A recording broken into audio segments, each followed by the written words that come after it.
recording. So now I'll say for the people who's watching the recording, now you all will see where we'll keep. So here goes all the modules. This is where we'll keep the recordings, is I will actually keep the recording in the actual module. So then you can go back and watch it.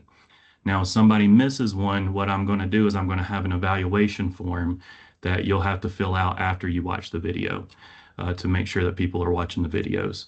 And one thing that I'm thinking about doing, since everybody else is here, I should have not recorded this part, is in the recordings, I plan on having different types of things that people have to acknowledge inside of those recordings in their evaluations. And if they don't do that, then they won't get credit for that particular evaluation. So, just some checks and balances to make sure. One thing that I'll add here is we are going to do roughly and over 200 hours worth of training, and not all of that is going to be in class.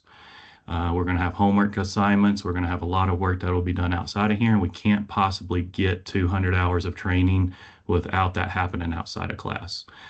So, and I'll give a good example of this. I'm going to talk to people about some homework assignments with the breathing stuff that we'll be doing later. So with that being said, we're going to have different types of breath homework that you are going to be doing for 14 days, right? So for 14 days, there'll be a breath homework assignment to where we have videos on where you're going to do it, video demonstrations of the exercises, and then a brief cutout of the workbook, right? So you'll do that for 14 days, and then eventually I will have a Microsoft Word document that you'll go into, and then you will talk about what your experience was like. So that's kind of roughly how the course is going to evolve over time. I think one particular thing from you all that I would need is feedback ongoing. So I'll probably have some different types of feedback opportunities to where I'll send Microsoft forms or surveys out to you all after courses that would just be brief. It would be more like what went well, what could have gone better, and then what would you like to see in the future. So just real brief. Those aren't meant to be, but those are more course correctors whenever we're developing the course. And then we'll have one large evaluation afterwards. And what I will do is, in case people do not feel like asking questions out loud, or maybe feel like it might be a dumb question, is also in here under the post is I am going to create different posts that would be for each module. So intro to yoga. Please leave questions here. So if you do have questions like where are the modules, if somebody wasn't paying attention, then every single time we'll have a place to where you can go back, even if you're going back and watching the video a month from now and you don't know where it's at, you'll have a place to be able to answer some of these different questions. All right.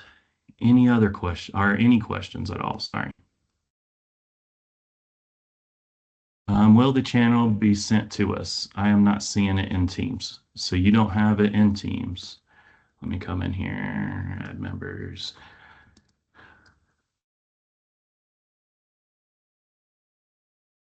Anybody else not missing it?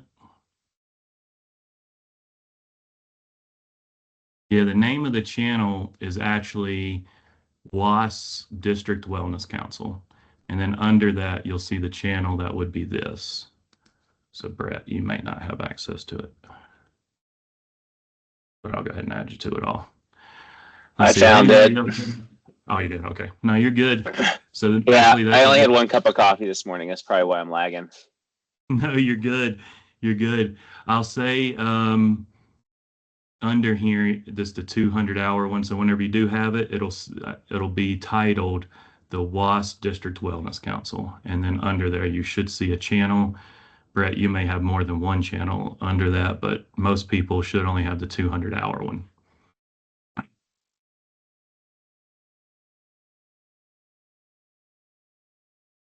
And you know what, Emily, after we communicated, I may have taken you out of it. So let me add you back in there. Good call. And of course, if anybody either watching the video, catching up on this, or on here right now, and you notice that you don't have it or you're not really in Teams looking, just let me know later, and then I'll make sure we add you to the team. So one way or the other, you should have access to the team. It should be titled WAS, which is Wraparound Services District Wellness Council. And then under that would be the 200-hour yoga teacher training. So you should have the overarching team, and then within that, the channel 200-hour. And some of our wellness leaders may have multiple channels under here, especially if you're in a wellness leader and in the coaching course and this course, you'll have a pretty much all of these almost. But definitely you should have this, and if you don't, let me know. All right, any questions on, I get students at 8:30. Okay, perfect. I know some people, another thing that I'll say about this yoga teacher training is we are going to be extremely flexible with one another over the next semester, right? This is the first time we're doing this, and we are wanting to make this a new PD that is ongoing within the District 2 PD development, right? So that's another reason for the feedback. So keep that in mind that you all are the first cohort. We are piloting what this could look like.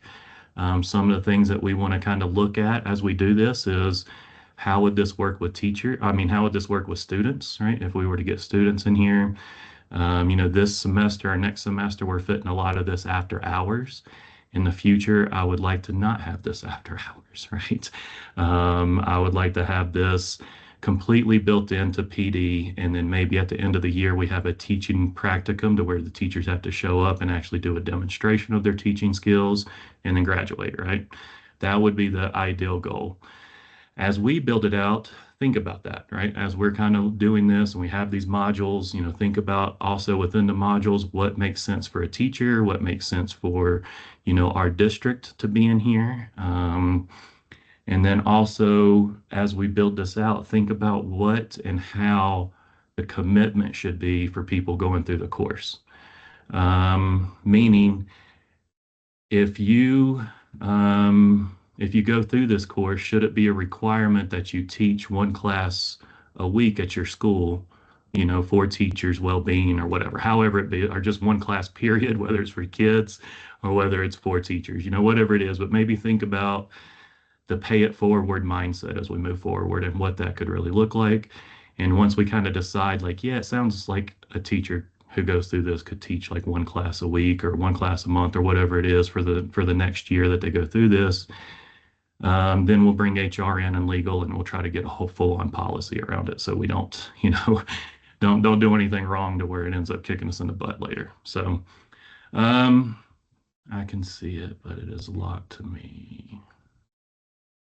Okay, not see the content. Well, hell, I don't know what that is about. Is anybody else like that? Brett put in the chat, if you can't see the chat, that he can see it, but it's locked and he can't post anything or do anything with the content. No? Okay, well then if he's the only one, me and him will work on that later and kind of see. Otherwise, we'll move on. If nobody has any other questions, let me, I'll go ahead and move on. But if there are any questions, feel free at any point in time. I try to monitor the chat the best I can and present at the same time. I won't promise that I'm always good at that. So, if I miss something in the chat, feel free to drop it back in there or point it back out to me. So we already went through Teams, at least the files, but here are the features of Teams. For people who aren't aware of it, hopefully we're getting better at working virtually over the past, 4 years. But inside of Teams, you got your leave button. Whenever we do breakouts, there is a leave button on there. There's 2 options. You can leave the entire meeting or you can leave that breakout room. I have many times left the entire meeting and, had to come back in. So keep that in mind. There's a leave button that leaves the meeting. Whenever you're in a breakout, sometimes you have to hit this little drop button to either leave the meeting or leave the breakout room. So that's just something to kind of help out with. This button is to share. So you can share your screen at any time. Everybody should have that feature unless somebody else is sharing. Mute button, your video button, and then these 3 toggle buttons, can open up a slew of things. You can record the meeting yourself in there. It doesn't say it here, but you can. Oh, there it is. Start recording. You can turn on live captions if you need that as well. Apply background effects. I seen Brett, he was putting all kinds out until he finally landed on that one right there. But there's all kinds of backgrounds. You can have fun with it. You can blur it, not have a background. Focus, together mode versus gallery mode. Whenever you're in together mode, it makes you look like you're sitting in a stand. Um, I think that's only on your computer, so do it if you want. I don't care. I mean, these are things that if y'all want to do it, you can do it. And then down here or up here, still raise your hand. Um, and then the chat feature, like I said, we'll always be trying to monitor the chat the best we can. But feel free at any point in time to unmute and ask questions as well. And then this is where you can see all the people who are participating. And then the request control button. To request control, we may do that from time to time if we're doing something like, hey, here we're doing a sequence, and who here would implement a different type of sequence, or what would they add to this sequence? And then somebody might take control and then start typing it in there. But roughly, these are the features of Teams. If you're not familiar with Teams or feel very uncomfortable with Teams, I think time will help us, but also let me know. I can definitely set up a one-on-one. I've been working in Teams for a very long time and feel very, very comfortable with it. So sometimes I can take advantage of that, with me feeling comfortable and you all feeling lost. So definitely speak up if Teams is falling apart and you're just kind of like, oh my gosh, I have no idea what's going on. I've never worked in Teams before. We can sit down and kind of look at it and come up with it. And again, I always want to say the why of why we're using Microsoft Teams versus some of the other things that you all may have more organically into your day, like Canva or one of those types of projects. And the reason why is because we can't put parents in Canva. Our community partners, I shouldn't just say parents, because it would be great to see like YMCAs and other things being in these trainings as well. All right, so now we're going to jump into the training. As far as logistically goes, does anybody have any questions before we kind of get into that? Microsoft Teams is where everything is going to be ran out of. If you're not using Microsoft Teams, reach out to myself and we can set up a time to kind of go over Microsoft Teams and what that could look like. All right, program overview then. We'll jump right into it. So you are currently going through a 200-hour yoga teacher training.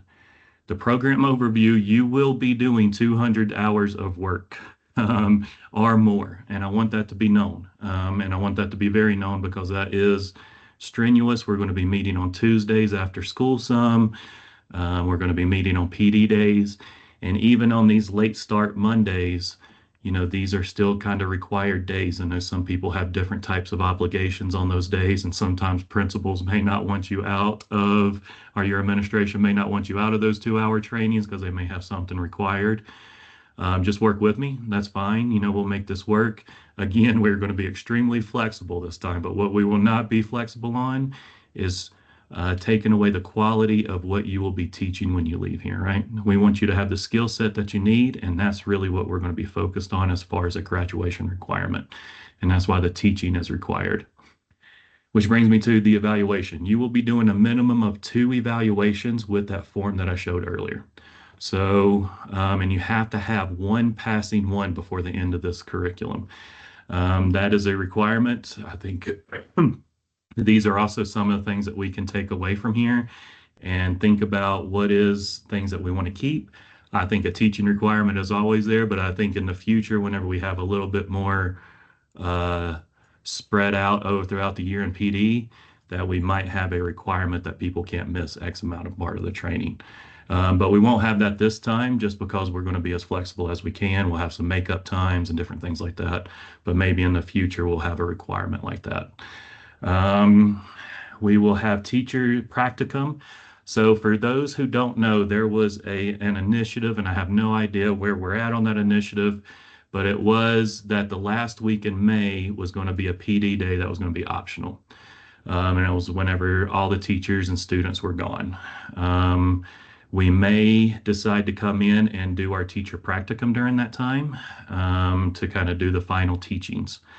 And then our audience would be us, right? We would just kind of do a final shindig, do our final teachings, and then graduate.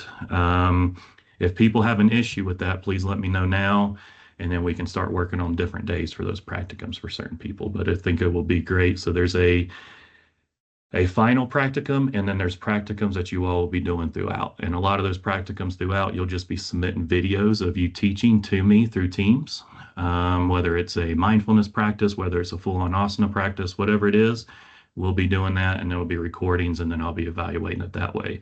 So maybe that final practicum would be something along those lines for this year. Maybe in the future we don't do that, however it goes, and those are some of the things we can still work on. And no matter what, I hope we have a lot of fun in this program. It is something that is new. I think it's pretty unique to be doing this with teachers and staff right now with a long-term vision of implementing this with students. And students I use very broadly because I think it could be cool at so many different levels to see kids graduating with this certificate all the way to, kids doing yoga in elementary schools and everything, right? Just all the way around. I think it could be pretty cool. So have a lot of fun. Does anybody have any questions about the program overview right now? You just know we're going to be flexible, right? Okay, so yoga accreditation. So in general, there are two main accrediting bodies. One is Yoga Alliance.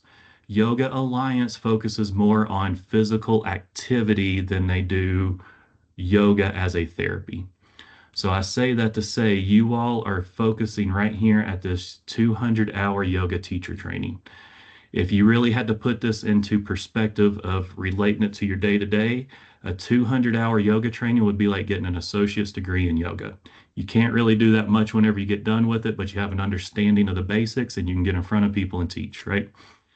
Then you can go after a 300-hour yoga teacher training, and I say this is more like your bachelor's, right? So you get your bachelor's, now you're a little bit more of an expert. You can get in front of a little bit more diverse group of people and really start teaching and be ready to teach at any given drop of a dime.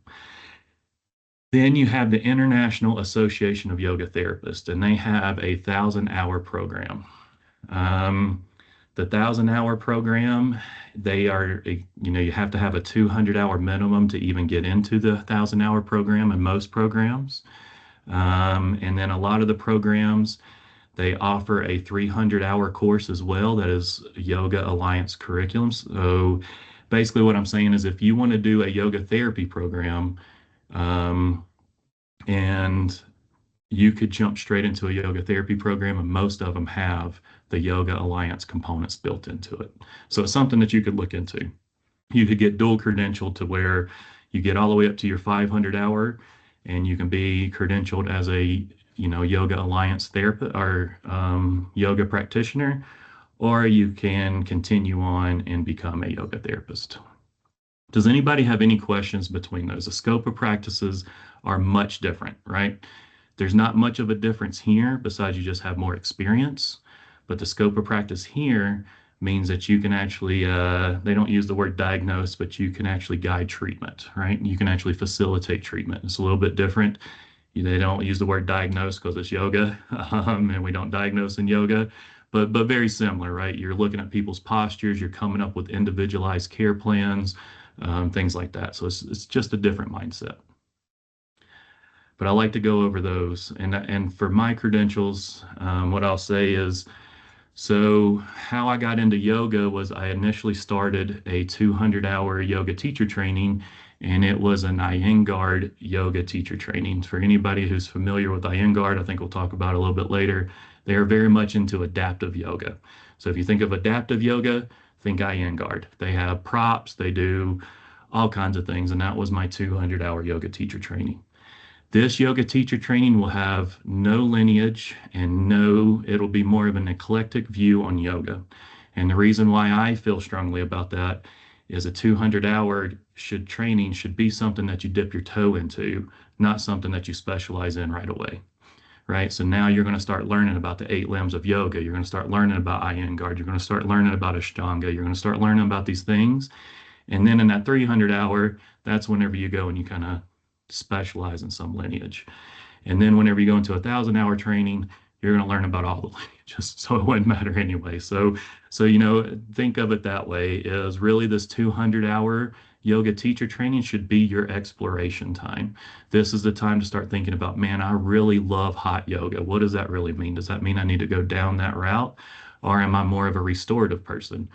Or do I know I'm going to work with a bunch of people with disabilities, so I need to go into Iyengar yoga, right? So these are kind of the things to start thinking about as you're diving into yoga teacher trainings. It's really not necessarily what population you see yourself with, but what skills do you need to offset so you can work with those different populations in the future too. Um, and this is one thing that I will say. I'll tell you my full experience. Is I did the Iyengar 200 hour. I did Ashtanga yoga for my 300 hour. If anybody knows that, it's a very fast-paced yoga. We'll get into it later, but it was actually developed, 1,000 years ago. And Ashtanga yoga was developed for teenage boys to keep them from masturbating and having sexual fantasies, right? So, and it was to keep them very, very busy, right? And it was very fast paced. If anybody's ever done Ashtanga yoga, it's very strong paced. And I was like, so I was going for the strongness of it, right? Of doing that, and then didn't realize that it was so fast paced and going so fast that I absolutely never practiced Ashtanga yoga, but I did 300 hours of it and absolutely hated it. So keep in mind, as you start to pinpoint these things, keep that in mind as you don't really know, do a lot of research into it. And then once I found out that this was really just a style of yoga to keep people's minds extremely busy and keep them tired so that they go to sleep at night, the whole 9 yards of what they were trying to do, um, is definitely not one I would have spent 300 hours of my life to do. Right. So keep that in mind. I mean, I learned a lot. I don't want to make it sound like I still learned a lot about yoga during that time, but I thought it was just interesting. Let's see. So, why yoga? Yoga cannot provide a cure for life, but it does represent a proven method for coping with it, right? So, you'll hear a lot from Swami in these teacher trainings. He is one who kind of came up with, I shouldn't say he came up with the Yoga Sutras, but he most certainly came up with the light on Yoga Sutras. I'll talk a little bit about different books that you can read to learn about yoga. One that I would say there's 4 chapters of freedom. Do not read that book. Sorry, I seen Emily, you're starting to write down. Don't. That's one I would never recommend. My 200-hour teacher recommended that book, and literally in my 1,000-hour training, they said this is a book that they wouldn't even recommend for you for a 1,000-hour program. It is like reading a textbook that was written by Stephen Hawking or something, right? Like it's just so in depth and so knowledgeable that you get lost at every turn of the page. If I had to say one that I like is Iyengar's Light on Yoga Sutras. So he kind of breaks them down and gives a better explanation and a more concise one, and not some 10-page in-depth analysis of the Yoga Sutra. So I would definitely focus there. But while we're here, why are you all in this training? What does yoga mean to you?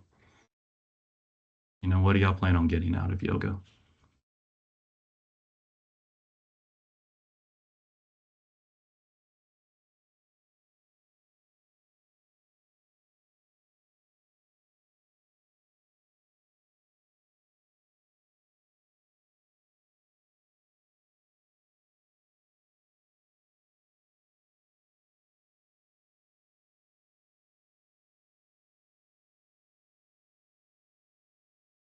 Yeah, go ahead, Karen.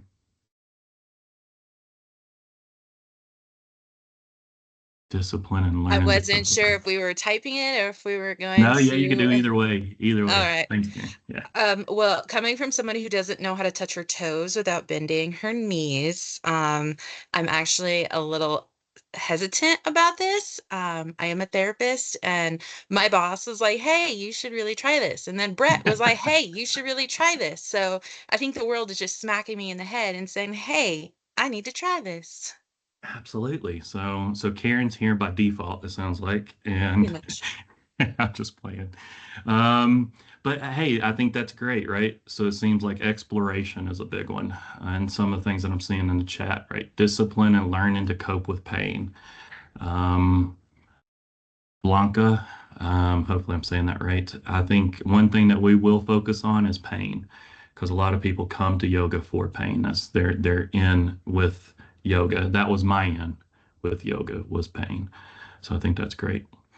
I plan on getting more knowledgeable to help find my inner self even better, right? As we are going to be doing one of the first practices that we'll be doing, or one of the homework assignments is you all are going to be meditating. You're going to identify 10 yoga sutras, and then you're going to meditate on each one of those. And then you're going to write a journal on each one of those yoga sutras that you find. So we're going to do a lot of self-exploration, but those are the type of homeworks that it's going to be. And then the other homework I'm going to introduce today, because y'all can start this anytime you want, would be a 14-day breathing exercise too, right? So we're going to do a lot of exploration. We're going to do a lot of practice outside of here. And then whenever we come together, we're going to talk about that. Overall wellness and flexibility. Absolutely. I took a yoga class in college. All right, Kristen, I would like to be more knowledgeable in yoga. That's great. Different styles of yoga. So of course, Brett would like Ashtanga. He's got all right, learning better regulation skills. Absolutely. So hopefully a lot of the things that we learn here, you'll be able to start implementing with your kids. I mean, that's really the goal. So whenever we are doing some of these activities and they're not comparable to your kids, those are some of the things that we need to learn, right? Is how can we then make it comparable to your kid? Maybe we have a different video for people. Maybe we have a general class, but then maybe we have a class of relating it through K through 5, right? And then maybe another class of relating this topic through, middle school, or however we end up doing it. I think that would be pretty cool. Of course, we don't have that yet, right? This curriculum is something I've worked on for many years. This is the same curriculum that is the VA's National Yoga Program. So if you go on Yoga Alliance and you try to find this program right now, you can't. You would have to find it under the National VA program. And the reason why it's under that is because this program was initially built there. And then I've taken this program to Northwestern, to where we implemented it throughout their entire university. And then also I've implemented this curriculum in a couple of community mental health programs. But none of it has been implemented in K through 12, which means, a lot to learn. So now whenever we think about yoga, and, some people kind of mentioned some of these types of things, but really whenever we think about it, we'll really be focused on the 8 limbs of yoga. You really see this in Ashtanga yoga. Another reason why I went through Ashtanga yoga was I really liked this idea of these 8 limbs of yoga. And here we'll be talking about them. We'll be breaking them down over time, right? It'll be ethical rules, behaviors, postures, breathing, kind of this disconnection with your environment, and then concentration, meditation, and then pure consciousness. And we'll be moving through these different 8 limbs throughout all of this. Today, we're mainly going to be talking about pranayama, because I think a very fundamental piece of that is the breath, right? Is if you can't really control your breath, you're not going to be able to focus on making ethical decisions, right? If you're not really breathing good, you're not going to be able to really move through postures appropriately. So really, that's the reason why we focus more on breath first. Oh gosh. Stop. Now I messed everything up. See, okay, there we go. So what yoga is not? I don't know why it says why. I need to change that. But yoga is not a religion, right? I think a lot of people think of yoga and they automatically think of some type of Hinduism, Buddhism. They think of it as a more of a religious practice. Some people do practice it as part of their religion, but it's not a piece of religion itself, right? It's something that helps people navigate their spiritual practices. Like sun salutations, it's a big practice in yoga. You'll hear that a lot. Sun salutations help people meet the day, right? It doesn't have anything to do with their actual spiritual practice. It's just helping them quiet their mind, burn through some things and get ready for the day. And then also to meditate and be ready for that, right? That is ultimately what that came about. So a lot of times people replace the practice of yoga with religion, and it's really not. It is a place that helps people practice religion. So this is ultimately what people would view is a vessel to get you to be practicing religion or be spiritual, right? Is to be one with nature. It does not replace your spiritual practice. I think that is another big important thing that people think is whenever people do yoga, that they don't have any religion because that's all they're doing. I'm sure we could all think about our own personal practices into yoga and how we've segued into it, and it has nothing to do with our actual religion, right? It might enhance our spiritual practice, but it doesn't actually replace anything or do that. Tool for power, yoga, Ashtanga yoga, right? If you do that, you can get strong, but you're not going to have this tool for some mysterious power.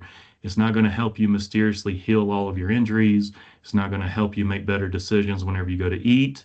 It's not going to make you make a better decision in the morning to drink coffee or tea instead of coffee, right? I'm sitting here drinking on my third cup of coffee already.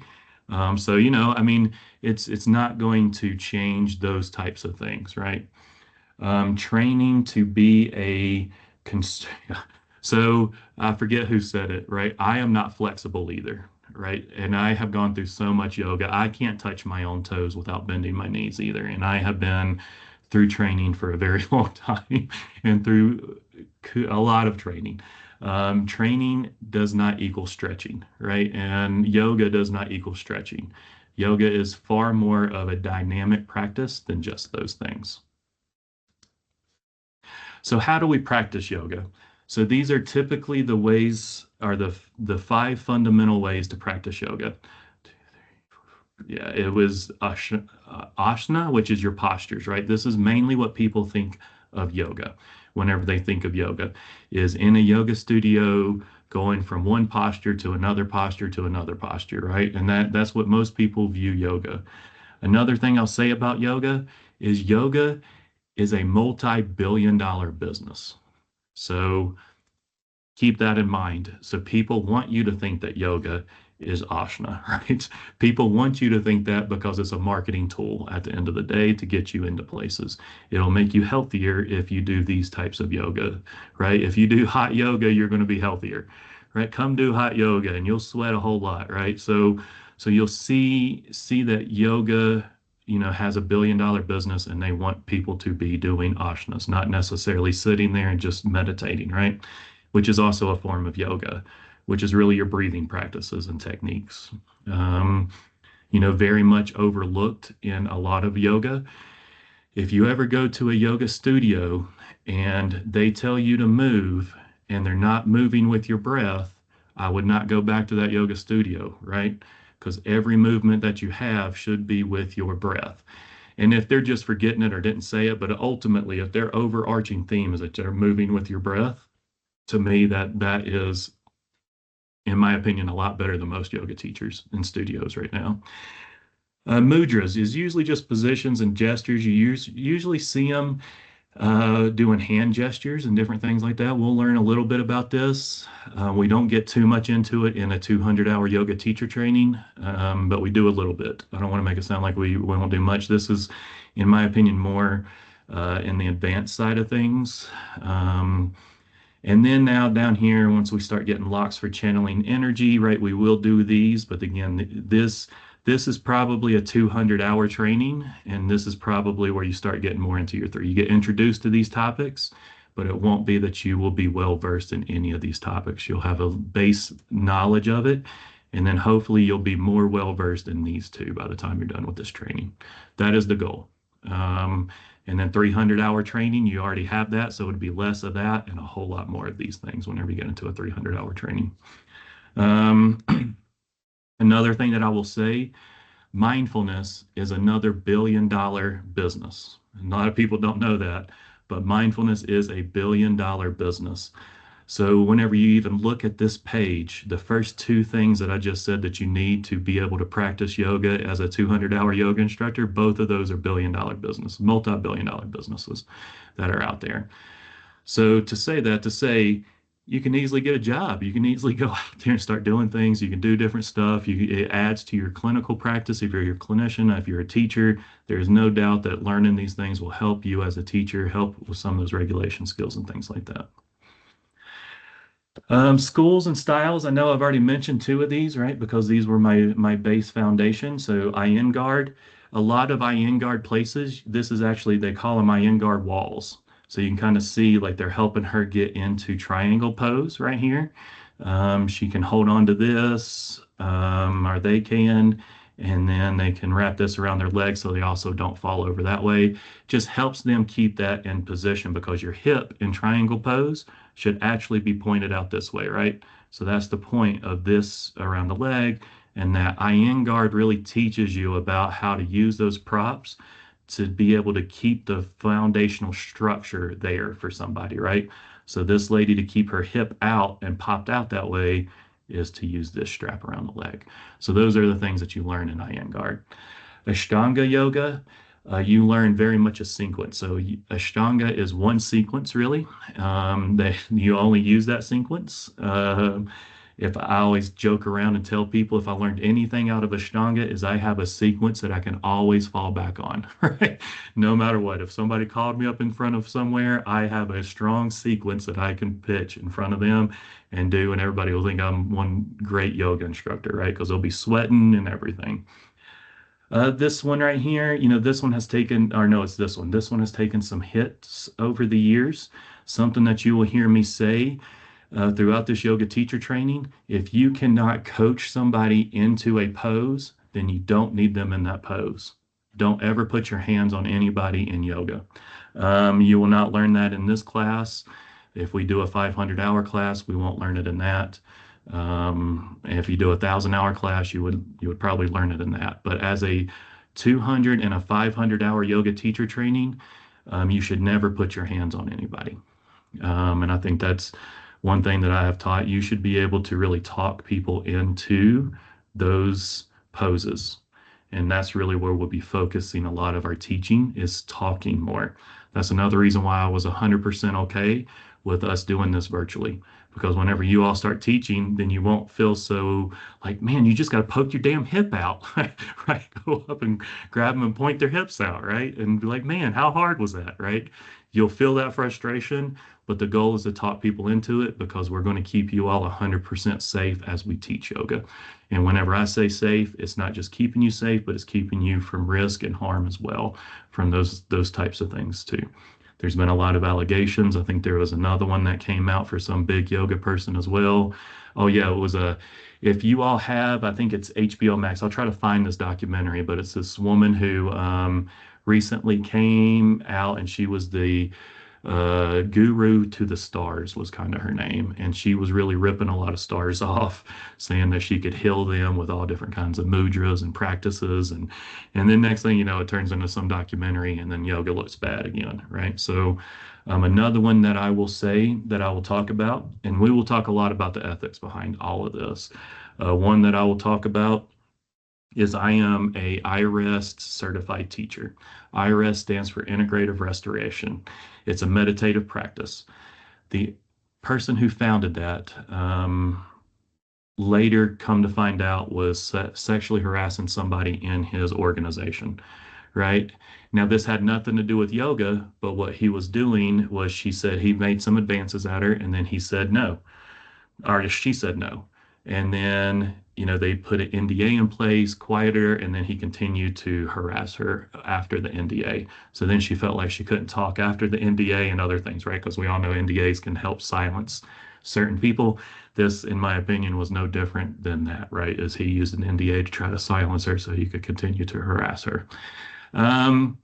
He is still in charge of that organization. So as you hear me talk about IREST, even though I'm certified through them, I don't guide people towards that organization anymore, right? Just because of those different things. And I think it's things that we have to think about. I know that there's always bad apples in everything that we do, but here it was the leader of that organization. It wasn't somebody who was practicing and maybe some senior teacher or anything. It was literally the founder who did that. So I'm kind of pulling myself away from IREST more and more. And doing that. But these are the things that we got to do. Like you don't want to jump into 500 hours of training and then come to find out that, this person is somebody who you can't really tell people that you learned a lot of great information from them because it's all done, it's all taken away by their personal acts and acts against, minorities or people or whatever incidents comes out of it. But here goes the different types of yoga. Again, be careful which ones you look into. There are some that were created and have a negative stigma behind it. To me, it doesn't take anything away from the power of what that yoga can do. But again, if other people are looking at it that way, it does, right? And we need to come up with something. So, and we definitely don't want to teach our kids. I'll say it this way. We don't want to teach our kids that we're accepting of a man who tried to silence a victim, right? And that's really the reason why I am moving away from IREST. I don't want to teach somebody that that is okay. And if I am going to teach it and I have to do it because I'm not credentialed in anything else right now, then we're going to talk about the ethics behind it, right? Until I can get away from it. So that's how we'll probably attack it. But just remember, schools of yoga, if you go to a yoga teacher training or a yoga studio, you'll see that they put their hands on people all the time and do all these different things and do all that. It's not that you shouldn't do it or you can't do it, it's that you shouldn't do it because it's going to protect you in the long term. Because all it takes is somebody to make an allegation and things can stop real fast and in a hurry. And, or I shouldn't even say it that way. I should say it more. Your hand slips and touches somebody's private part and makes them feel uncomfortable and they were traumatized because they were sexually abused. And then you reinforce that trauma just by putting your hands on somebody instead of trying to talk them through it. Maybe that's a better way to say it, is we shouldn't really put ourselves in that situation, nor our clients.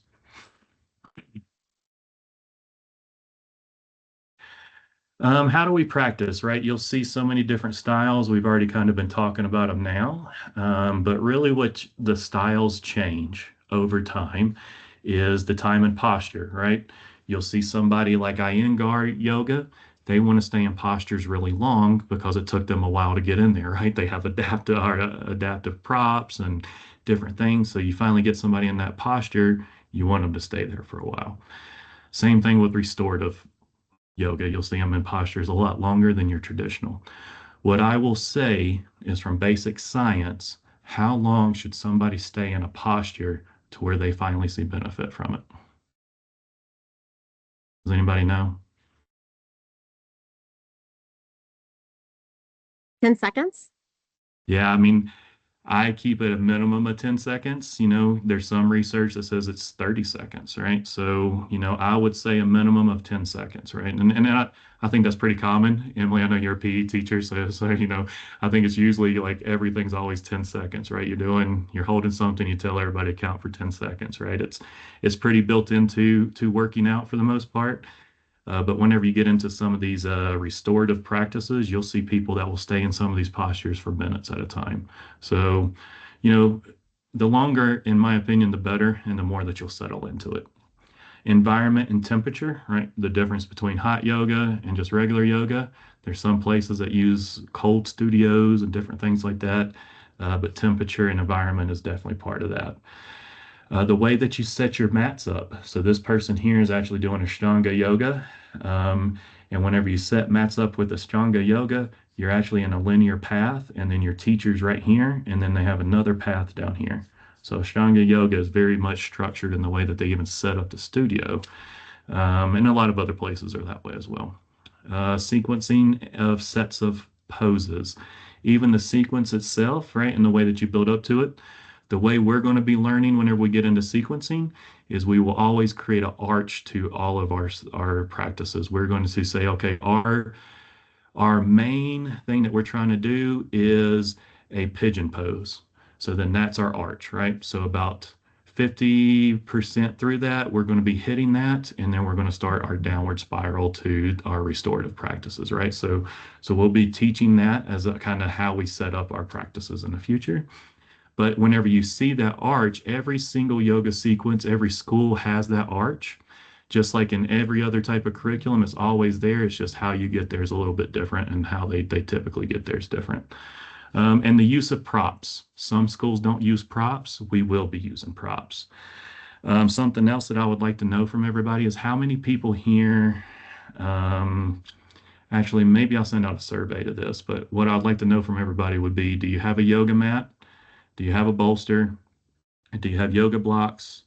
Do you have the yoga Mexican blankets? And then do you have yoga straps?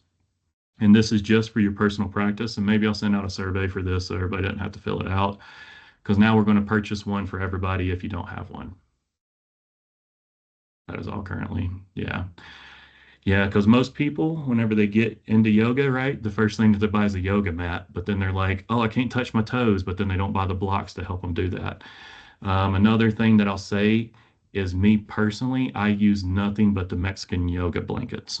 And the reason why is because those blankets you can fold in multiple different ways, right? So you can make it as thick as a bolster, or you can make it as small as one little layer of a blanket that can help somebody with their knee to the ground. What is a bolster? You know what? Let's go ahead and look into some of these different things. Let me stop sharing and get into.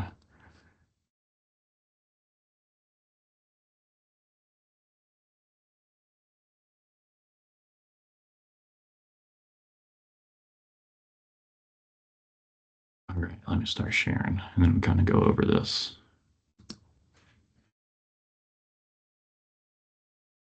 All right. So we'll do a lot of restorative practices just like this. This guy right here, this is literally one of the poses I try to sit in on a regular basis. This guy right here. Oh, you might not be able to see hopefully you can see my arrow. Can't see my arrow. He's the third picture over right here. Um, So the way that he's set up is he's on a yoga mat. He has two blocks that's underneath his bolster, and then that is the bolster. So whenever we think about it, this, man, it's driving me crazy. I don't have my little laser pointer anymore.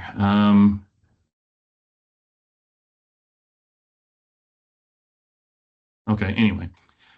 So you have a yoga mat. Let me see if I can just click on this big picture. Here we go. So you have your yoga mat, right? Pretty normal. Everybody knows what a yoga mat is.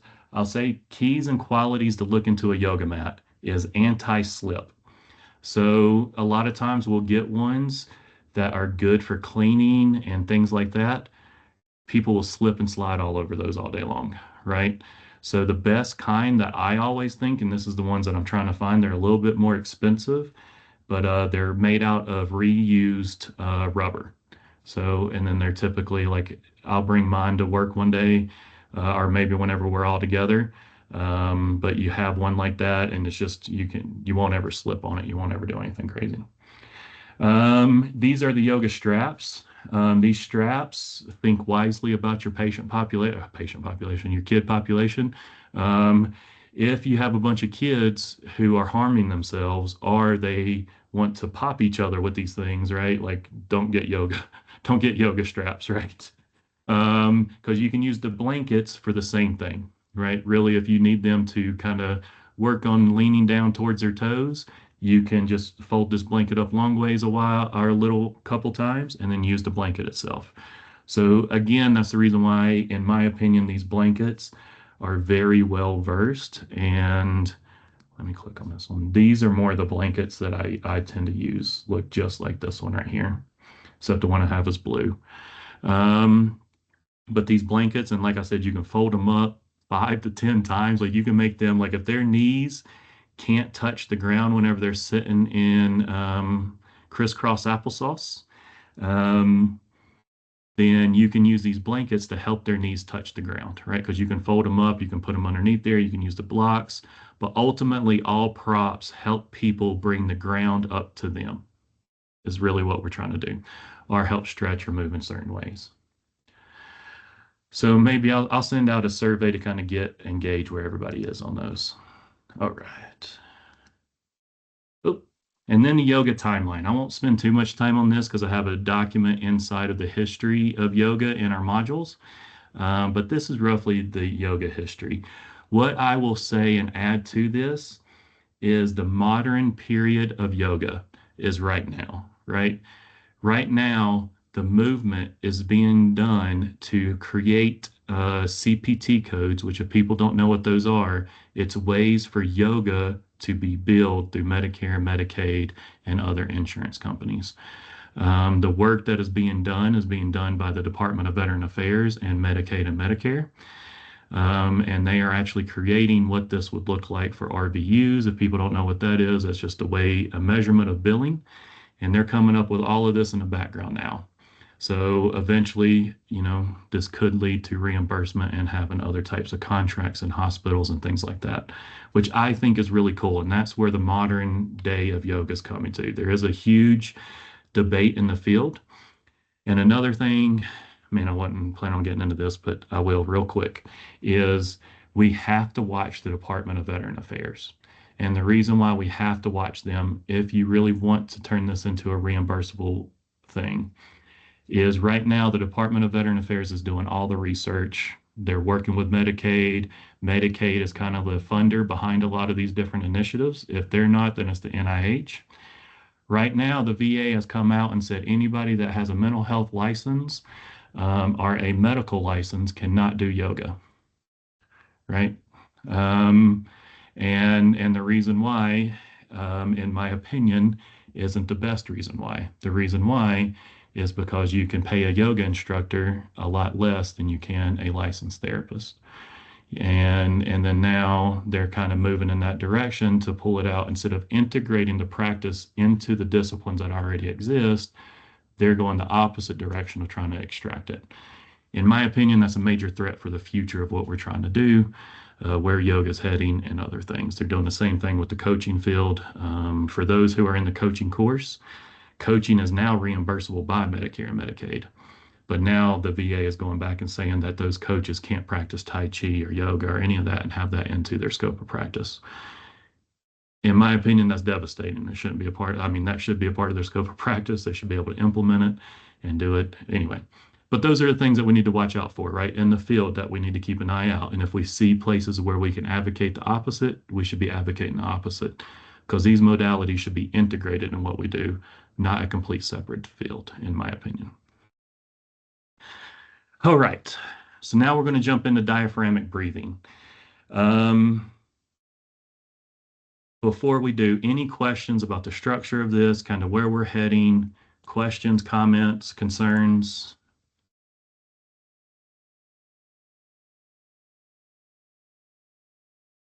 Okay, so bolsters, got it. Okay, just trying to catch up on the chat. If I missed anything, just let me know. Hopefully I I have covered a real everybody. quick question. Yeah, I'm yeah. sorry. No, So, go for it.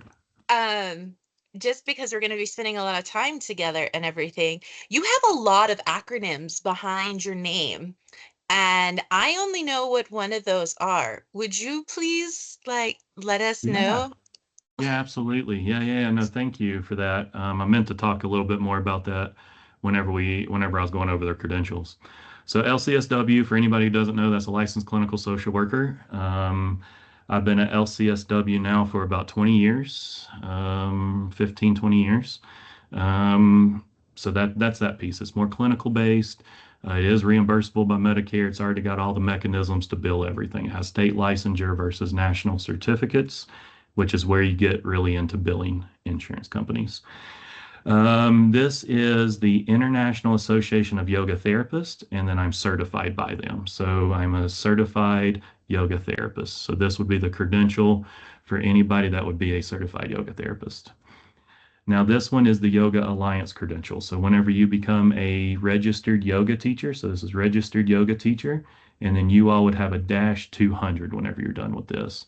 And then whenever you get, I think it's either 4 years or 4,000 hours of teaching, don't quote me on those numbers, then you can become experienced. And then you can apply to be an experienced registered yoga teacher 200 or 500. So that's how you kind of get those credentials. And then this credential here is the National Board for Health and Wellness Coaching.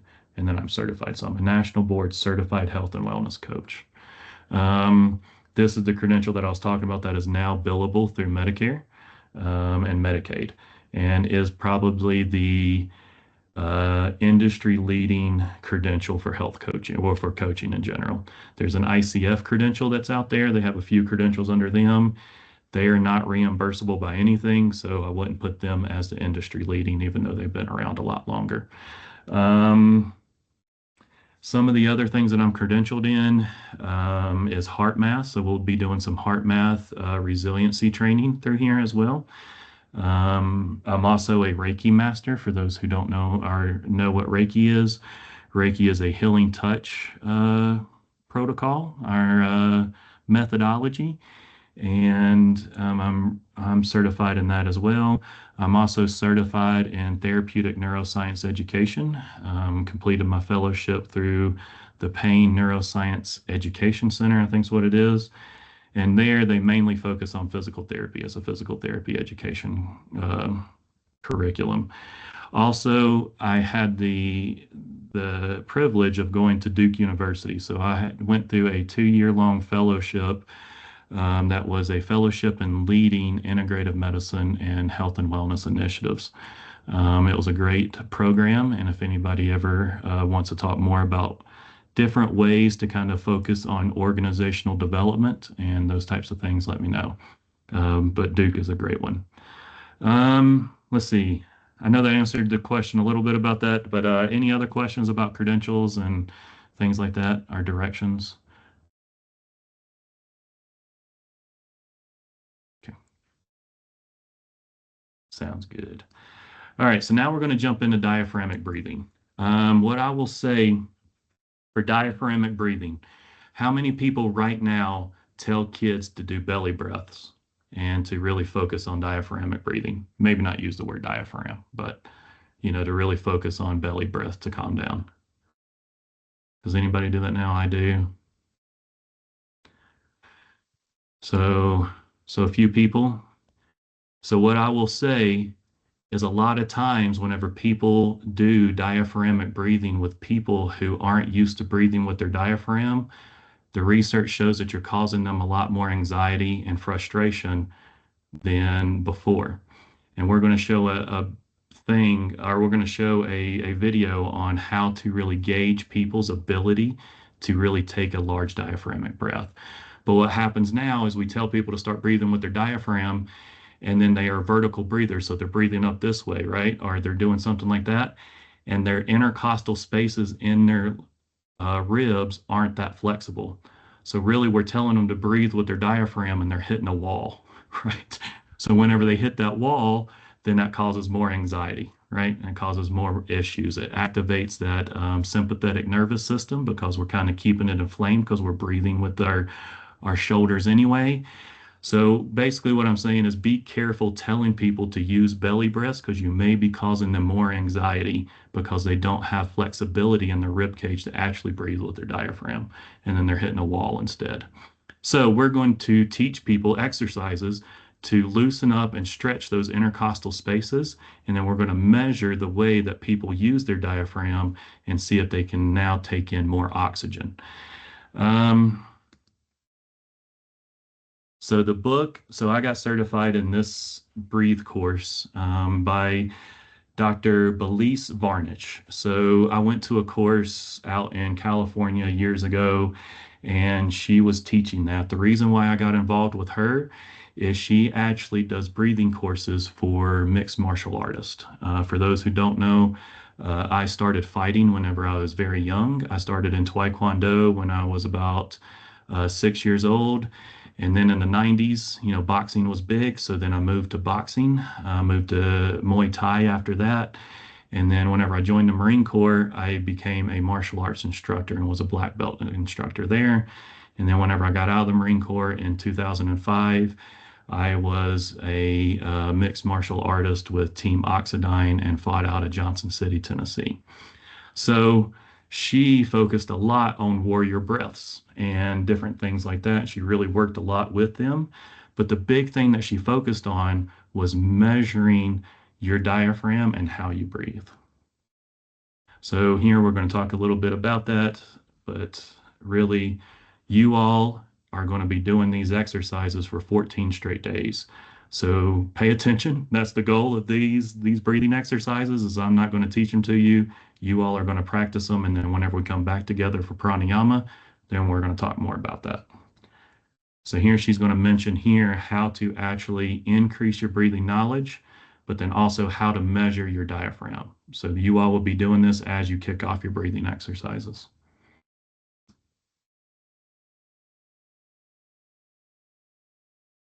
The breathing IQ is a test of abdominothoracic.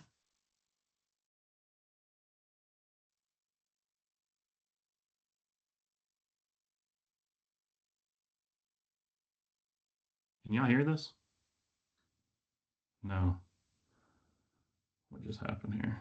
We did briefly. I know, and then it stopped whenever just hit stop sharing. Try this one more time.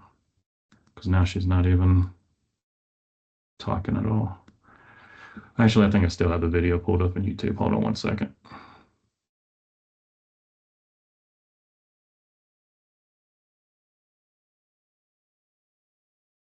Okay.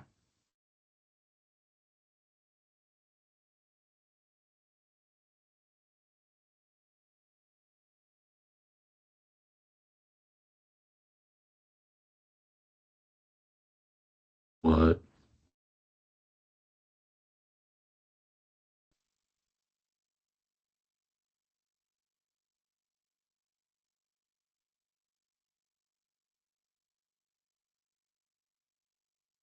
Is it not working? It worked it worked for a minute. What is going on?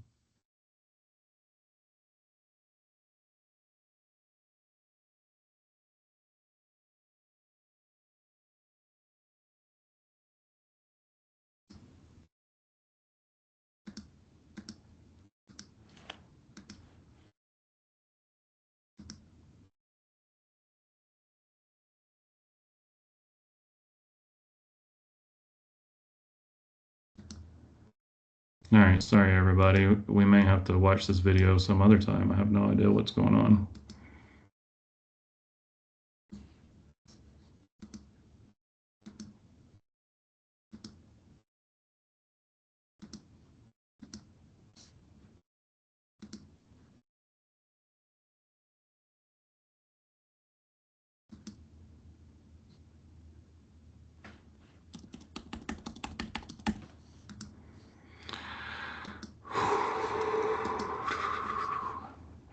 All right, I have no idea what is going on or why it's doing this, but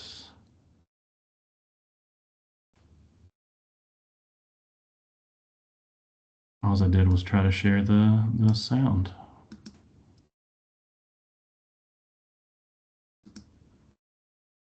All right, one more time. If not, then you'll have to watch these videos on your own, which I have them in the homework so you all can catch them.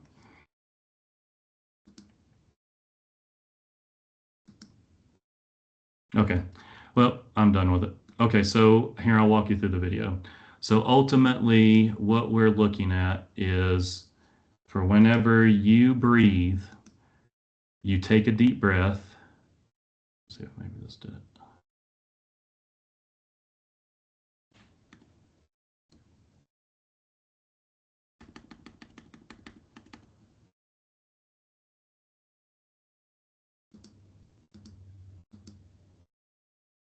Oh, that's so annoying to me. Okay.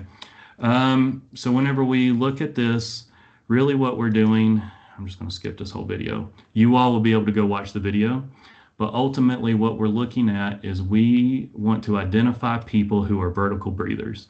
So whenever somebody takes a deep breath, and if you all want to take a natural deep breath as it is now, whenever you take that deep breath, if your shoulders move up, you are a vertical breather, right? And then whenever you're a vertical breather and your shoulders are, and you're breathing like this every single time you take an inhale, if you breathe this way, then you're inflaming your parasympathetic or your sympathetic nervous system, right?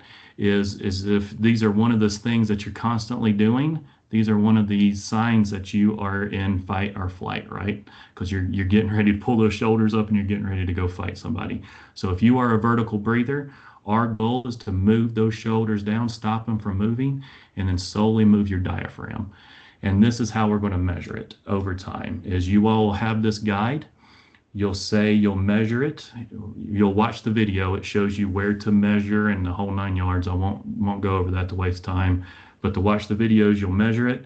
She tells you where to put all the information in here, and then we're going to grade that over time, right? We're going to have your BIC1 is what it's called, your breathing IQ, and then we're going to have your breathing IQ2 that we're going to do 15 days from now, right? Whenever we get back together to see if that has increased over time. So that is the goal. Whenever you're here, you don't want to be a vertical breather. You want to be a horizontal breather. And really the goal would be to be in this A over here. And then let's see, anything, let me come down here to the next slide though. So whenever we think about horizontal breath, right? Horizontal breath is going straight out, right? Your shoulders shouldn't move at all. Really, it's just your diaphragm moving.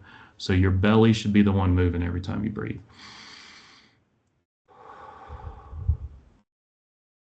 A vertical breath, like I mentioned before, is whenever you take a deep breath in, then your shoulders are going up.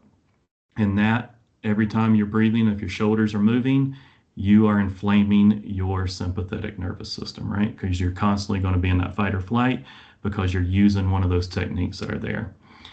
Then we have what's called a mixed breather, right? If you breathe out and your shoulders come up, that is a breathed or a mixed breath person, right? As you're kind of doing both. That's not as bad, but harder a lot of times because there's multiple moving parts. I'll say it's harder to get a mixed breather to start breathing horizontally than it is just a vertical breath, right? Because you're only really fighting one thing. Now they're doing multiple different things at one time. It's just more going on. And then you have a paradoxical breather. And what this means is if you take an inhale in and your belly goes inwards, that happens a lot. And I'll give you some good examples is typically teenage girls, especially in social media errors, right?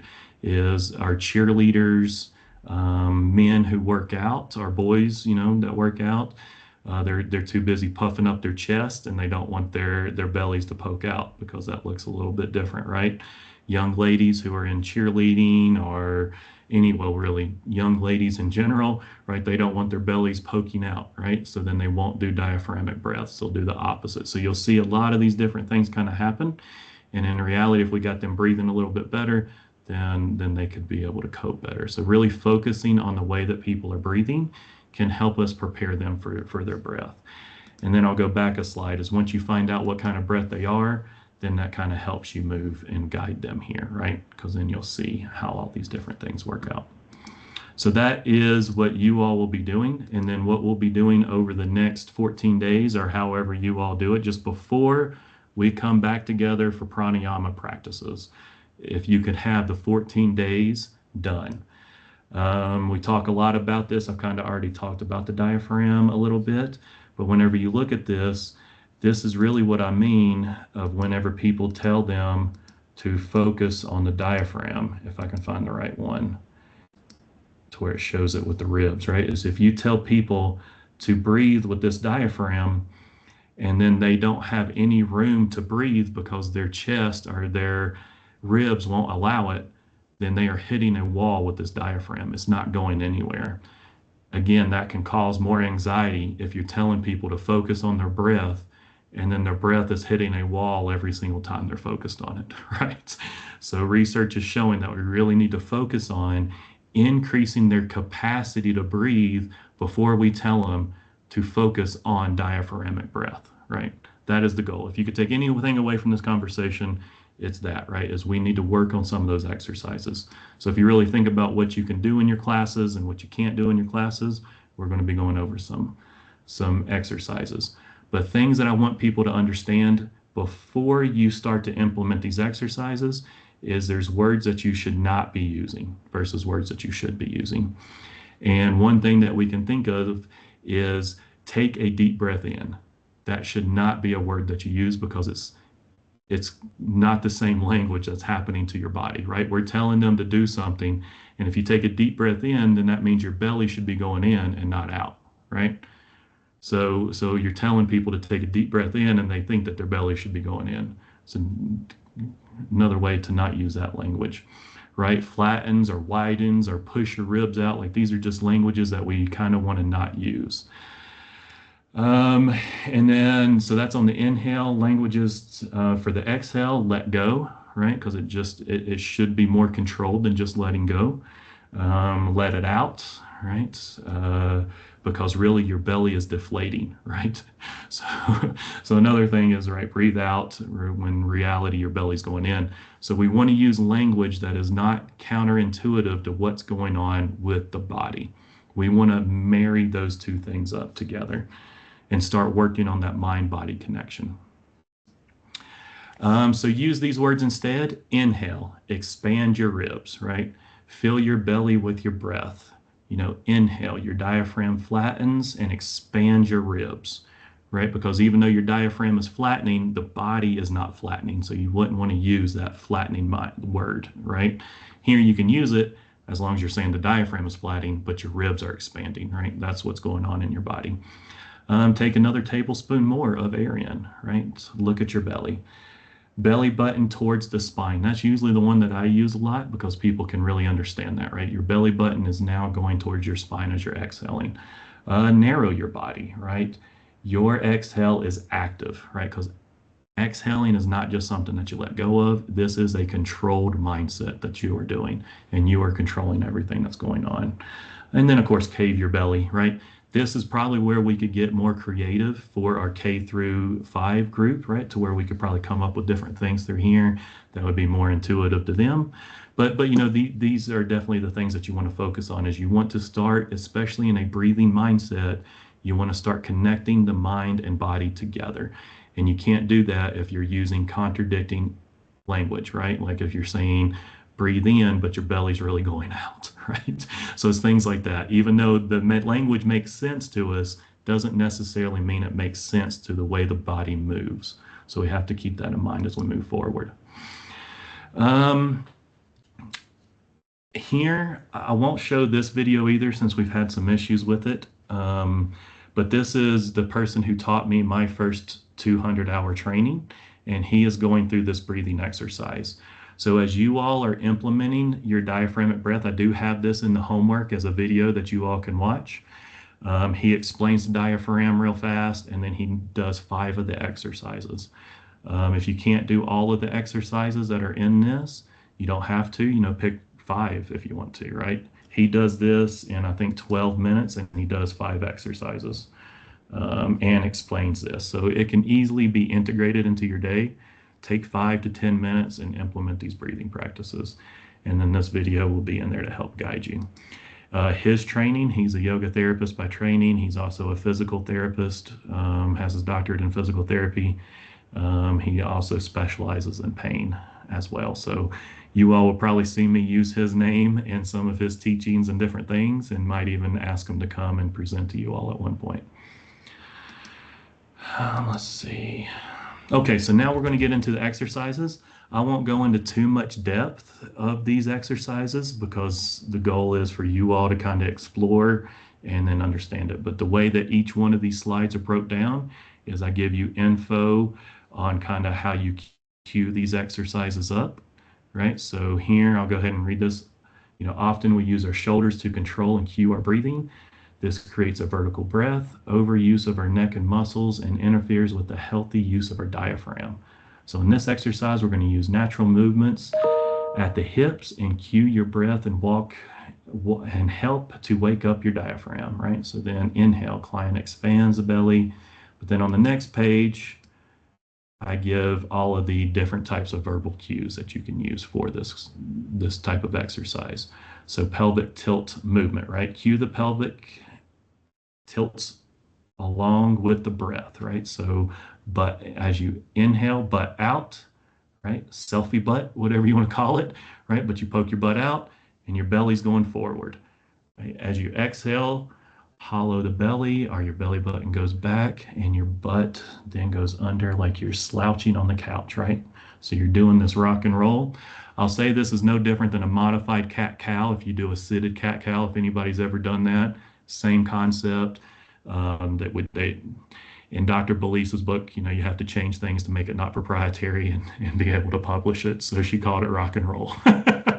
It's all the same stuff, right? Whenever you look at these books, that's another reason why I'm not telling you to buy the book, because I have everything that you need inside the book in that breath handout. So I have all these written in there with each one that gives the intro info and then the verbal cues, and then a picture diaphragm of it, right? So here goes an actual cat-cow instead of the modified sitting down. So maybe we could call this the normal rock and roll, or, you know, whatever we want to do. But ultimately the same thing, right? You'll see in here, I tried to add in some of the different language, you know, as you inhale, sip air from the sky, right? Because really you should be sipping air from the sky. So that's the reason why. And your belly drops to the floor as you inhale, right? And then, you know, belly button to the sky, same thing, right? As you exhale. And again, just more abilities to kind of see this as you're kind of going through it. I would highly recommend, if the exercises that you're doing, I would read the exercises off of here just so you can start in your own head thinking how you're cueing and how you're talking to people as you do these exercises.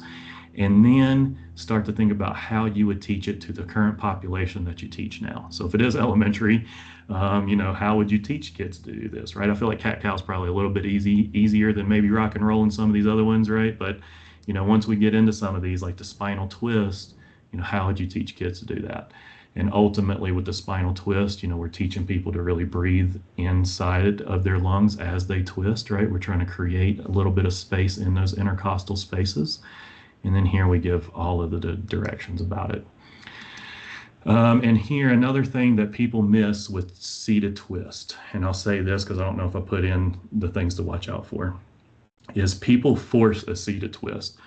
Nobody should ever force anything, right? Anything in yoga, if you can't do that, you should not force yourself into it. And a seated twist is usually the one because people get that instant gratification of cracking their backs, right? So then they're like, oh, I love it. So then they'll force it. And it shouldn't be that way. Really what it should be is their back hand, whenever you see this back hand on the ground, you should say there's no pressure on that, right? That is just a hold. It's just holding you in place, right? So then as you're twisting and you tell them to twist a little bit further, they're not cranking it, right? They're naturally twisting a little bit further because they breathed out. And whenever you breathe out, it creates more space so you can twist. So again, keep that in mind as you kind of implement some of these techniques and as you're walking through them yourselves, right? Use these cues because those are the things that can help you as you're kind of working them out. This one I love, and I think with kids. So I will say I have implemented yoga with kids. So I do have some, and it's usually kids. I worked in foster care and adoption for many years. And so I do have some experience with working with younger kids, but mainly traumatized kids and probably, a little bit more difficult kids to work with than your average kids. Not that some of you all aren't dealing with them right now. I'm just saying that was my experience. And I always found this to be an easy way to get kids to calm down because whenever you put a bunch of books on their belly, like right here on their diaphragm, see, this is a little bit lower. I probably wouldn't put them there. I'd probably put it more to where the books are right there and almost pointing out that way because that's really where the diaphragm lives. But this picture shows it, but you put a bunch of books there and you tell a kid to see if they can see those books, right? If they keep pushing their belly up, right? It's just a quick, easy way for them to lay down, right? Take a minute and then start pushing some books up and breathing. So, this was an easy way to get kids to do certain aspects of yoga here. And then I give you all kinds of cues on this one. Back breath. This is not a picture of a back breath. But I'll say whenever you watch the video of Dr. Varnich doing the BIQ, she goes over a back breath in there as well. But ultimately what it is you're sitting in child pose, and instead of your arms being out in front of you, you just put them down beside you, and then you try to breathe in your back ribs instead. That's literally the whole goal of that back breath. Let's see. Now this one is a little bit, or not a little bit, this is a lot more active of a breath, of course, but this is using a balloon. It's really strengthening your breath. Definitely if you're an athlete, a lot of athletes, especially today, are using this type of technique to increase their breath, especially fighters, or their breath capabilities. But same scenario, we got everything in here, right? We even used, your chipmunk cheeks. We got, everything that you need. But this is also another easy one to implement with kids, right? Everybody likes blowing up a balloon, but getting them to do it right is a different story. But as long as they're breathing into it and breathing out, I think that's a true exercise of breath anyway, is because now you got to force it out, makes it a little bit easier. Now, exhale pulsations, these are probably the only ones that is a caveat. Is if you have asthma and have a lot of asthma attacks, I would not do this one. COPD for sure, unless you are a medical professional and there is somebody overseeing it. There is a lot of evidence that shows these breath exercises can help, but it also gets them out of breath a lot faster, so they need their oxygen pretty close by if they're going to be doing these. But these breaths are a little bit different, and it's hard to see this in a video, but this is like blowing out a candle over and over and over again. So you take in a breath, you go, and you do it until you can't do it anymore. That's really an exhale pulsation. So you're doing that really fast. And again, that's the reason why you don't want to do it with COPD, because they're not getting a lot of oxygen back in on a regular basis, or asthma, they're having that issue, and it just causes them to go into an attack, right? So that's the reason why if you are doing it with somebody with asthma, you know, the research says you don't have to not do it with them, but just make sure they have their breathing apparatuses pretty close and you are well equipped to handle that breathing apparatus and those issues that could fall after that, right? That's the reason why I say be a medical professional or know a lot about it. But I wouldn't do it otherwise, right? Unless you have a lot of training in that field. I don't do it with people with COPD, right? But I will do it with people with asthma. So, you know yourself. That's something else that we'll be talking a lot about as we kind of go through a lot of these different pieces. So that's exhale pulsations. So now this is another thing that I'll say about the tactical breath with box breathing. Whenever I went to this training, there was a man there named Scott Mann. He's a former Green Beret. He's now very popular. He's got screenplays and he does all this stuff. He's very famous. Another one of those special operators that goes and writes a book and creates some training, right? And then tries to make $1 million. Well, he was at that training, and it was before he made his $1 million. But he was implementing a training at the Special Forces Academy. And then on the other side of that, he was also a trainer at the FBI Academy. And there was one scenario that these trainees would come to, and there was a 90%, it was like 92% fail rate. Every time they would come to this event, and it was basically they would stack up, and then they would bust into a room, and it would be a scenario waiting for them, right? And then in that scenario, they failed 90% of the time.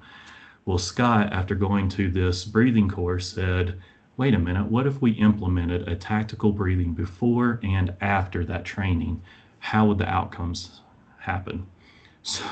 So now whenever they enter that, they have a 50% likely chance to pass, right? So they dropped it by 40-some% chance likely to pass just by implementing a breathing technique before and then afterwards, because afterwards was more important because they got deregulated and it helped for their debrief, right? For anybody that's a veteran out there, there's AARs after everything, especially after you fail something, which is an after action report, and you have to do the lessons learned and all that.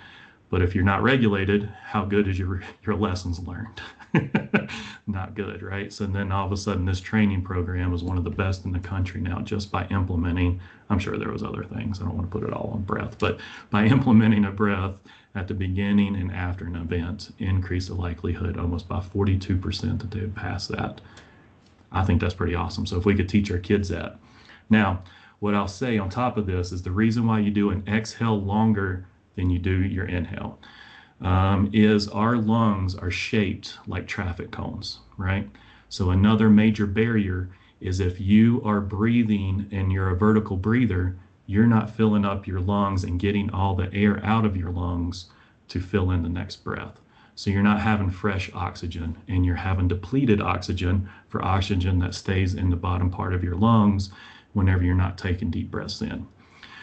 So one thing that I learned in that training was the goal is to get all of that oxygen out of your lungs before you take a new breath in, and then that oxygen that comes in will be more oxygenated and get into your blood faster than if you get everything out of your lungs. So the goal is to always get everything out of your lungs, and that's the reason why your exhale should always be longer in a breathing practice, always longer than your inhale. So that's the reason why we set it up. And another thing that I see people that kind of add time to this is they'll say inhale 1, 2, 3, 4, right? And then you just made that 5 seconds long, right? So inhale actually counts as 1. So if you say inhale, then it's 2, 3, 4. Hold 2, 3, 4. You would never say 1 because the inhale, hold, exhale, and hold are ones. So just another thing as you're counting your cadence in the future is remember that is you should really never say 1 if you're saying whatever activity it is that you're saying it at first. And then your recovery breath. This is Shavasana, right? If you ever also go to a yoga studio and you practice yoga and they skip Shavasana at the end, never go back to that yoga studio again. The recovery is the most important phase of any type of sequencing that you could do. And if you don't add Shavasana at the end, or the recovery breath, whatever it would be, again, that is a failure on the yoga teacher because they don't understand yoga and the importance of recovery, right? And most people come to yoga to quiet not just their body, but their mind. And the best way to do that is to get your mind active by working out through the asana and then having the recovery to where you can debrief and do all that. And then I know we're not going to talk about that now, but the way that I practice yoga is, and the way that I teach it is, at the beginning, we're going to sit down and we're going to be in a meditative practice. And then we're going to come up with what our intention is for that practice before we even go into yoga, right? We don't start yoga standing in the way that we're going to be teaching yoga. We're going to start sitting, and we're going to be meditating at the beginning and end of every single asana practice. So anyway, I wanted to share these. Again, let me come in here. So the recovery breath, we have everything in there. Let me see, any questions about this aspect of it? The goal would be that you all could do all of them if you want, but a minimum of 5 of these exercises for 14 straight days, day in, day out, and it shouldn't really take up that much time, literally 5 to 10 minutes, right? You've seen that Stephen did 5 exercises and explained diaphragmatic breathing, and it was only 12 minutes long. So you could even fast forward that video and do that video if you wanted to for 5 minutes a day. So any questions to that? The goal is to hopefully increase your breath and breath capacity. Okay, so now Yoga Sutras. And really, the bad thing is I had this video here. Let's see if it'll play this time. Still not. But ultimately, the Yoga Sutras, I'm not even going to jump into it too much. Yoga Sutras, if I could compare them to anything, right? A lot of times you'll hear people compare them to the Bible because there's Bible verses and chapters and all that. And then there's the same thing with Yoga Sutras. So a lot of times going back to that religious debate, right? Of yoga is religion. And in my opinion, it's not, right? It's not religion. And if I could compare the Yoga Sutras to anything, it would be Stoicism, right? It would be that it was somebody who wrote these down a long time ago, and yoga used to be a verbal passed down lineage, right? Is you would sit down with somebody and they would teach you yoga and you would learn from them for years. And that's how yoga got passed down. There was no writings to yoga. And then I can't say their names. You will also hear me jack up many names and words. I will say Sanskrit is not something that I am very well versed in, even though I had 1,000-hour training in yoga. So if you all, you won't hear me focus too much on Sanskrit. I do think it's important to understand it and understand a little bit of it for the culture of yoga. But just remember that it's very difficult. I'm country and all kinds of things. I can't talk. I can't get some of these words out. But it's ultimately that they started to write these down, and then now we have books for them, right, to be able to understand them. And they're more probably, like I said, if you ever read Marcus Aurelius's Meditations, I almost equate that book to the Yoga Sutras. Is he has some type of stoicism type of thing, and then he meditates on it, and then he writes something in journals about it.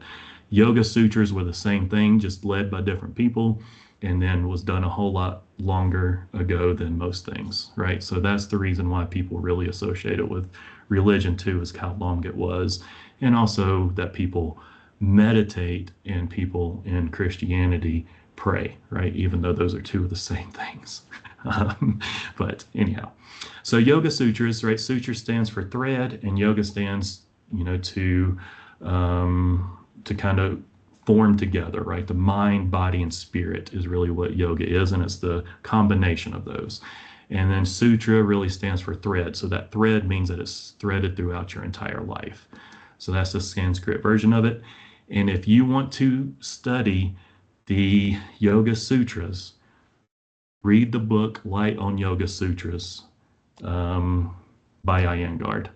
And the reason why I say that is the 4 chapters of freedom. Do not get the 4 chapters of freedom unless you really love to be in depth and not understand things and have to read it 400 times to understand it. It's not that good of a book, but it will break all these down, and it does a really good job. Unlike those 4 chapters of freedom, Iyengar breaks these 4 chapters down and has a good English translation to it, because that's the other part, is trying to find that English translation.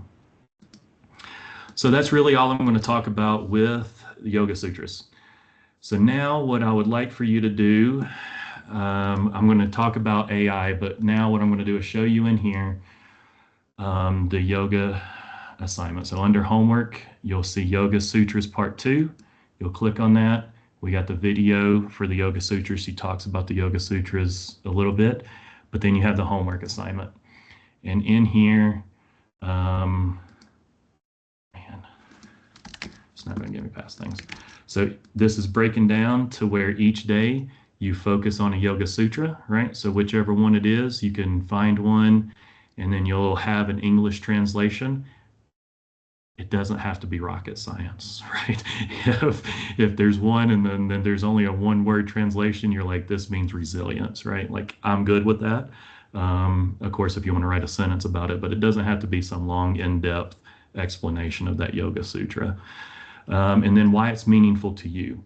Now, on the why it's meaningful to you is more about whenever you meditated on it, right? Like, okay, well, today I really thought about it. And even if you didn't meditate on it, it's a Yoga Sutra that you kind of had on the forefront of your thoughts all day. Where'd you see it popping up in your life? You know, why was it meaningful to you? That's just really kind of more of a journaling activity for that Yoga Sutra. And then we have 10 of them down through here to do that with. The English translation is not required because some of these may not have an English translation. And if you could, maybe just put in there, I could not really narrow it down to an English translation, because Sanskrit is also very rich in the way that they break words down and different things like that, that sometimes one word means, 20 different things in English and 20 different translations. But the goal is also to find these Yoga Sutras, because this is the beginning of you all learning to integrate yoga into your practices, right? Because now these Yoga Sutras are going to be ways that you'll be able to create an asana later or a sequencing. And then whenever you're teaching, you can say this Yoga Sutra was the foundation of this sequence, and this is why. Or while you're teaching, you can say, hey, while we're focused on this teaching, think about this Yoga Sutra as part of your Sankalpa, right? Which we'll learn all that stuff later. But anyway, this is the goal, right? Is now you're starting to learn some of these Yoga Sutras, and now you can make them part of your day. And then now you'll be able to hopefully integrate that into your yoga practice. When is this due? As soon as you can get it done, right? I mean, there's no, again, we're going to be as flexible as we possibly can. There is no requirement to get this one done anytime, this is really going to be over time, and then we'll be able to tell whenever you haven't done it, because whenever you're doing your yoga teachings and you hadn't integrated any Yoga Sutras, this is one way that I'll point back to say, hey, you're not going to pass this evaluation because you implemented nothing, and this is the assignment that you can go back to start integrating it. Does that make sense for everybody? Or any questions about that? Okay. All right, so that's the homework folder for Yoga Sutra. Now for the pranayama one, I have that in here for your homework. You can go ahead and start it. The breath book has everything that you need in here in a more in-depth, or not in-depth, but more of a succinct way. You can pick whichever ones you want in here. See, I have the back breath here. So really this is the picture that was supposed to be with the back breath. And really, he's just forcing all of his oxygen to really expand these ribs back here, so he can really expand that breath. So whenever you do your breath IQ and you measure your diaphragm, then your back is also helping you with that measurement, right? Because it should, because your breath is expanding not just the front of your belly, but the back of your belly. And again, going back to that mindset that if we're telling people to breathe and we have no idea that their ribs are a little bit rigid, then we're telling them to breathe into a wall, and we don't want to do that. So anyway, you got that. You got Dr. Graham's video, Stephen Graham, so you can watch his demo again. So that can help. Now this one does have a deadline, right? This deadline is before we do our next pranayama practice, which I want to say is January 15th or something like that, maybe even February. So you have roughly a month to be able to get this done. If you run into problems, let me know. You know, breath work is hard. You know, a lot of people don't understand that, especially if we're going to be measuring it ourselves. But if you do have questions, reach out. And then whenever you submit, I'll have a Word document, or not a Word document, but a Forms document in here to where you'll submit your reflection on this as well. Okay. Let me find a PowerPoint real quick, because there is one thing that I wanted to get to today. And you'll see I have all kinds of things in here for these Yoga Sutras. So I have some English versions in here already. But now I want to get into AI. So in the last 15 minutes, we're going to talk a little bit about AI. And then I'm going to give you all a yoga GPT that I created that you all can use to create sequencing, understand yoga, and things like that. So I'm going to add a little bit about what we're doing as a district in here, and then hand it over to you all for any questions after that. But here goes the roadmap. We as District 2 are implementing AI across the board. We're one of the few districts that are piloting this and are on the forefront of this roadmap for implementing AI. We are literally trying to figure it out as a district right now, and I want to say there's about 5 to 10 districts across the state that's doing it. But we are only one of like 2 to 3 states that are actually looking at this and implementing this on a mass scale. So I think it's really awesome. I think we're on the forefront of this, and we have a great opportunity to implement this. But it means that we need to know what we're dealing with, right? So AI is really a computer program that can perform tasks that typically require human intelligence. And I think that's important to know, especially as we start to talk about integrating this into things that we do, like yoga. And since I can't play videos, I'm gonna skip these videos, but it really talks about how you have to train AI, right? So AI, if you go to ChatGPT and you just put something into ChatGPT, it's going to probably be about 70% complete, right? And then if you create your own GPTs and do things like that, then you can get it up to 80 to 90% complete. But always, if you could take anything away from this AI conversation, it would be you should always have a human in the loop with that entire process. If you take something straight from ChatGPT and then submit it to somebody without reviewing it, reading it, changing it, you know, you run yourself at risk of plagiarism, to having that email look like crap or whatever, not being formatted right. I will say for me, I can tell whenever people use ChatGPT, Gemini, Copilot, like I can tell even which ones they're using, right? Based on how they submitted it. And then if they're not changing things, and that means I know that they didn't use the human in the loop aspect, right? And y'all are teachers, so y'all probably understand this more than I do whenever you're seeing kids come in and then they're coming in and they're, you know, the formatting's all stupid and you can just tell they used it, right? And that's kind of where we're at this point. But, you know, keep in mind that that is what we're doing as a district. We're trying to learn as a district, just like we're doing with this yoga. We're doing the same thing with AI. We have a committee now. We actually have a K through, or not K through, but 6 through 8 curriculum for middle school for AI that we use through code.org.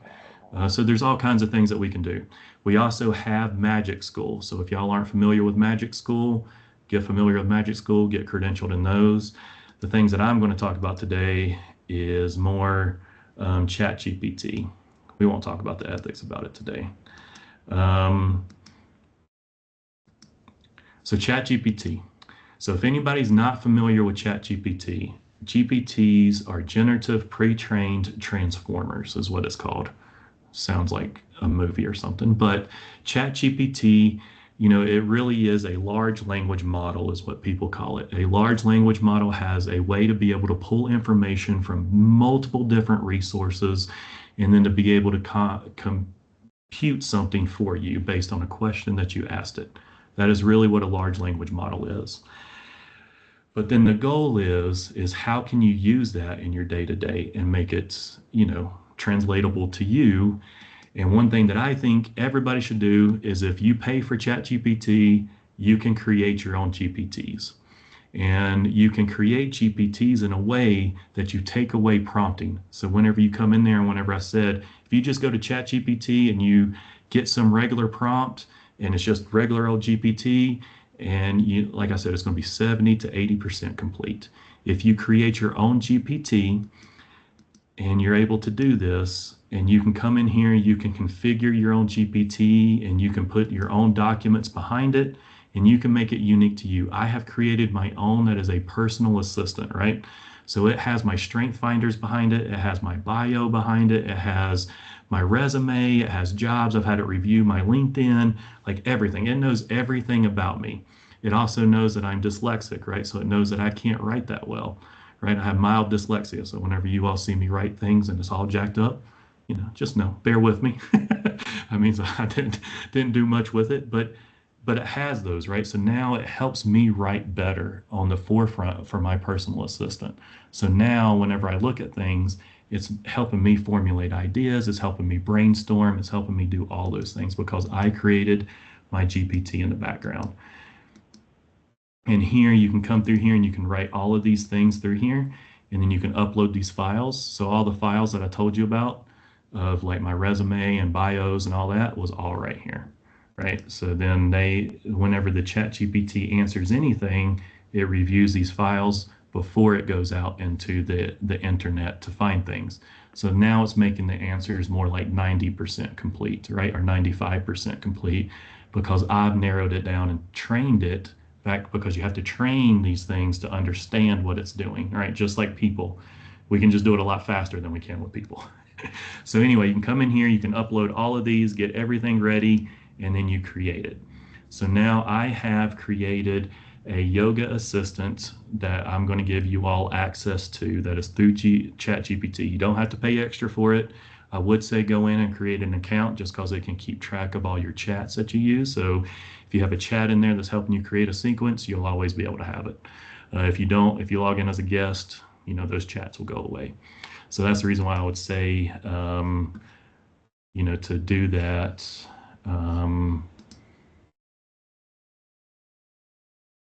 Don't judge me for all my browsers.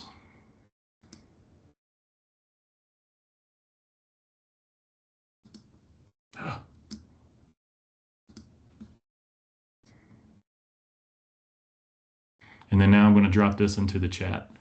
I have not added this yet to to the Teams channel yet. And this is why. So whenever you use this yoga assistant, whenever you go in there, it basically takes a lot of the prompting away. You could go in there now and just really say, can you provide me a sequence for my, fifth grade PE class? Then you can go in there and it'll pull up an entire sequence for that. Now, again, this still goes back to human in the loop, because it's going to pull up a sequence based on many different things. It's up to you to make sure that arch of that sequence aligns with what you can teach. That's the human in the loop, right? And then it's even like if it says that it's going to start off with, child's pose, and you're like, nope, we're standing, right? So you take that out and then you put in there some other pose, right? That is the goal of what you would do. This can also help with other aspects of yoga, right? If you need to understand certain topics, you can go in here and it has in the background, it has different types of books like the 4 Chapters of Freedom. It has Light on Yoga Sutras. It has all different kinds of books in the background that it's pulling that information from, as well as the internet. So, this is going to be a great resource, but I think it's also going to be great for everybody to start being able to implement AI. So every single time we're going to be implementing a little bit more about AI. Like next time we'll go back and talk more about the ethics, since we kind of went right through that. But ethics is very important when dealing with AI as well. So we'll definitely touch on that next time. But that's really everything that I had for today, which was, kind of going over the course, going over teams. Then we went over the intro to yoga, went over the breathing exercises. Again, we didn't do it because that's going to be the homework. And then now we went over AI as well and being able to implement that. Does anybody have any questions, comments, concerns in the last few minutes that we have together? If you do, feel free to reach out to me. Like I said, we've created the teams. Use Teams. Go in there. If you have issues with Teams, please let me know. We'll try to navigate that the best we can. And if we had one theme for this entire yoga teacher training, it is we're building and we're flexible together, right? So that would be the goal, is we're going to build this together. We're going to build those policies. We're going to build everything that we can to make this really great for next year, and then for everybody moving forward. So if that's it, then I will stop the recording and I'll see you all next time.